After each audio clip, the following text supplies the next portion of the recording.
বিসমিল্লাহির রহমানির রহিম। আলহামদুলিল্লাহি রাব্বিল আলামিন ওয়াসসালাতু ওয়াসসালামু আলা রাসূলিল কারীম।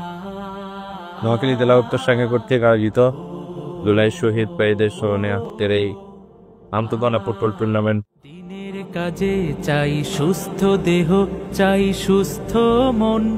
ক্লান্তির অবসানে উচ্ছ্বাস দেহ প্রাণে চাই বিনোদন। দিনের কাজে চাই সুস্থ দেহ, চাই সুস্থ মন। ক্লান্তির অবসানে উচ্ছ্বাসী দেহ প্রাণে চাই বিনোদন। ভালোবাসা, স্নেহ, প্রীতি, সক্রিয় অনুভূতি মানসিক বিকাশে বড় প্রয়োজন। শারীরিক অনুশীলন, নিয়মিত ক্রীড়া আয়োজন। শারীরিক অনুশীলন, নিয়মিত ক্রীড়া আয়োজন। শারীরিক